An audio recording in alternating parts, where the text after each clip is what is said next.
Luxury item की दुनिया में एक ऐसा डर्टी गेम छिपा हुआ है जिसके बारे में आपने शायद ही कभी सोचा होगा। लेकिन अगर आपको सच का पता चल जाए तो आप चौंक जाएंगे। आप सोचने को मजबूर हो जाएंगे कि ऐसा भी होता है इस दुनिया में। नमस्कार दोस्तों, आई होप आप लोग बहुत अच्छे होंगे। दोस्तों, आज हम बात करेंगे लग्जरी फैशन की दुनिया का डर्टी गेम के बारे में, जिससे लोग अपना प्रोडक्ट को जला करके बहुत सारा पैसा भी कमाते हैं। वो कैसे, चलिए जानते हैं। लग्जरी ब्रांड के प्रोडक्ट्स को हर किसी के खरीदने की बस की बात नहीं है। जहां एक अच्छा टी शर्ट वगैरह 500-1000 रुपये में आता है, वहीं लग्जरी ब्रांड्स के कपड़े ठीक वैसे ही टी शर्ट की कीमत लाखों में हो सकती है। और मैं सिर्फ टी शर्ट की बात नहीं कर रहा हूँ, घड़ी, जूते, परफ्यूम, चड्डी, बनियान, सब कुछ, ये सारा लग्जरी ब्रांड्स लाखों में आते हैं।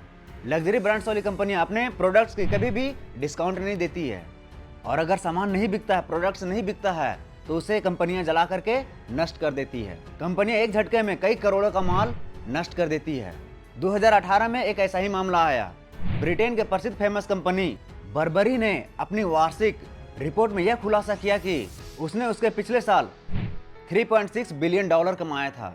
उसके बाद भी अपने खुद के प्रोडक्ट्स के $36.8 मिलियन के माल को नष्ट कर दिया था। अगर इंडियन रुपीज में कन्वर्ट कर दिया जाए तो 300 से 400 करोड़ के बीच में आता है। और ऐसा इसलिए किया गया ताकि उसकी मार्केट में एक महंगे और स्पेशल ब्रांड के रूप में बरकरार रहे। और यह मामला एक बार का नहीं है, बर्बरी ने अपने प्रोडक्ट्स को बहुत बार जला चुका है। अब सवाल यह उठता है कि आखिर क्या कारण है कि लग्जरी ब्रांड्स अपने ही प्रोडक्ट्स को क्यों जला देता है, कि इतने बड़े ब्रांड्स अपने एक्सपेंसिव प्रोडक्ट्स को जला करके नष्ट कर देती है। तो इसका जवाब है सप्लाई सीमित करने के लिए। अगर लग्जरी ब्रांड्स के प्रोडक्ट्स आम प्रोडक्ट्स की तरह उपलब्ध हो जाएगा तो उसका रेपुटेशन कम हो जाएगा।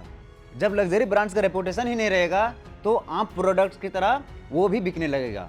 मान लीजिए एक अमीर इंसान को बर्बरी के कपड़े खरीदने हैं, तो उस व्यक्ति को बड़े शहर के बड़े शोरूम में जाना पड़ेगा, क्योंकि छोटे शहरों में बर्बरी का सामान मिलेगा ही नहीं।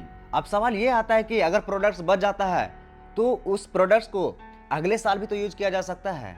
एक सवाल और भी उठता है कि कंपनियां इतने सारे प्रोडक्ट्स बनाती ही क्यों है जब बच जाता है तो प्रोडक्ट्स को कम बनाना चाहिए। फिर अगर बन भी जाता है ज्यादा प्रोडक्ट्स तो उसे फ्यूचर में बेचने के लिए क्यों नहीं रखती कंपनियां। जिस डर्टी सिगरेट की बात कर रहे हैं उसका सवाल का जवाब इसी में छुपा हुआ है।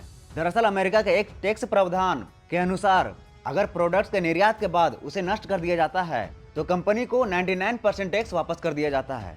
और यही कारण है कि कंपनियां कम कीमत पर बेचने के बजाय उसे नष्ट करना ही सही समझती है।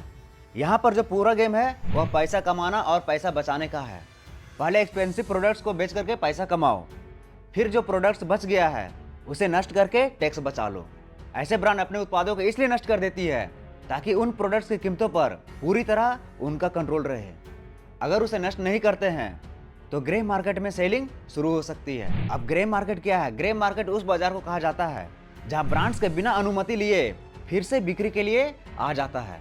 इसमें पुराने और नए दोनों तरह के प्रोडक्ट्स होते हैं। ग्रे मार्केट में किसी भी प्रोडक्ट्स की उसकी असली कीमत से कम होती है। ऐसे में लग्जरी ब्रांड्स को डर रहता है कि यदि उनके प्रोडक्ट्स को सस्ते दामों में बेचा गया तो उनका जो रेपुटेशन है वो खराब हो जाएगा। अब बात करते हैं कि लग्जरी आइटम इतनी आसानी से क्यों नहीं मिलता।